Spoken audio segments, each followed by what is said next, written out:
Today, we're diving into a law that was born from a truly heartbreaking tragedy. It's a law that forces us to ask a really tough question. What does it actually mean to be a parent in the eyes of the law? This is a story about family, about failure, and about a fight for justice that literally reshaped a country's legal code. All right, let's get right into it. To really understand why this law was so desperately needed, we have to start with the personal stories, the ones that shined a spotlight on a massive flaw in the system. So, our story starts with a young woman. We'll just call her Seo-yeon.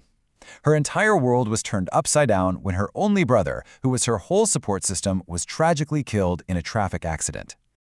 Now imagine this. At the funeral, while she's grieving, a stranger shows up.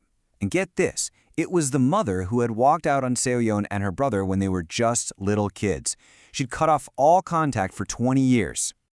But she wasn't there to mourn. Oh no, she hadn't come to offer a single word of comfort. Instead, she made this cold, unbelievable demand for her son's life insurance money and his apartment deposit, saying these exact chilling words. "I gave birth, so legally I am the heir." Just devastated. Seo-yeon went to get a lawyer, right? She was certain the law would protect her brother's memory from this kind of injustice. But the answer she got was just as shocking as her mother's claim. You see, under South Korea's old civil code, the rules were incredibly rigid. If someone died without having kids of their own, their parents were automatically first in line to inherit everything. Siblings, like Seo-yeon, were way down the priority list. And the law made zero distinction between a parent who was loving and present and one who had vanished for 2 decades. Now, I know what you're thinking. This is just wrong. It feels obviously unfair. And people had challenged this in court before. But as recently as 2018, the nation's highest court looked at this exact issue and ruled that the law was, believe it or not, perfectly constitutional. So why? What was their reasoning? Well, it basically came down to a few things. They argued that kicking an heir out of an inheritance was something reserved for really extreme crimes, like murder. Simply failing as a parent just didn't make the cut. They were also worried it would open up this Pandora's box of lawsuits, with everyone arguing over what neglect really means. They figured other legal tools, like just writing a will, were the right way to handle it. And right there, that is the huge, fatal flaw in their logic. What happens in a case just like Seo-yeon's? Her brother's death was sudden, completely unexpected. There was no will, and since her mother was the only heir making a claim, there was no one for Seo-yeon to argue against for a bigger share. She was completely trapped in this legal black hole. This created such a strange contradiction in the law. I mean, think about it. Court cases showed that if you broke a business promise, say you promised to care for an uncle in exchange for some property, that contract could just be voided. But when a parent broke the most fundamental promise of all, the duty to care for their own child, the law was totally lenient. This wasn't just some abstract legal problem, High-profile cases, tragically similar to Seo-yeon's, started hitting the news, and the public's frustration just boiled over. People had had enough. This one question started to echo all across the country. It became the rallying cry for a movement that was demanding the law catch up to a moral truth that seemed obvious to everybody else. Parenthood is about so much more than just biology. It's about responsibility. Now, all this public frustration needed a flashpoint, and it found one in a very public tragedy. When the late K-pop star Goo Hara's estranged mother showed up out of the blue to claim a piece of her inheritance, it just lit a fire under the whole issue.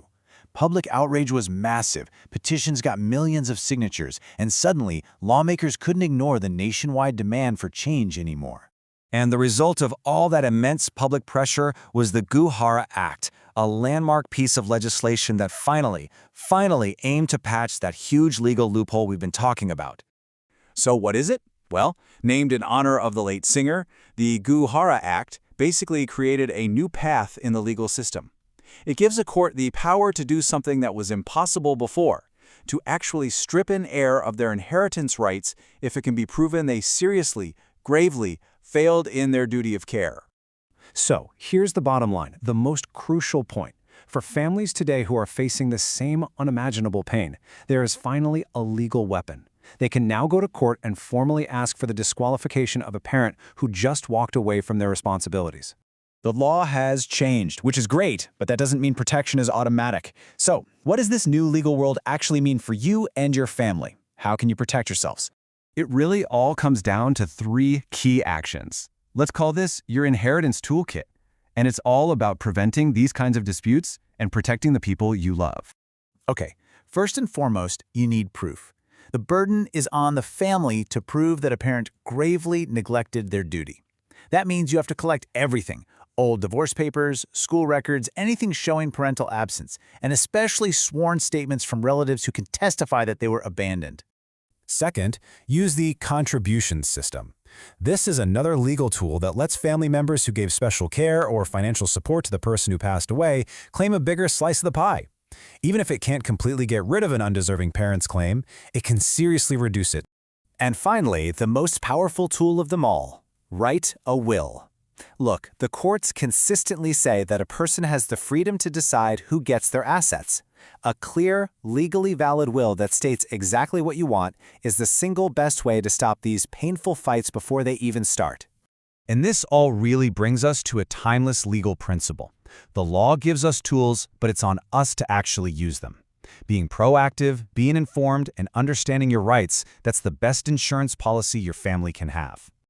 You know, the story of the Goo Hara Act is such a powerful reminder that law isn't just a dusty old set of rules. It's a living, breathing thing that can, and absolutely should, evolve with our society's values.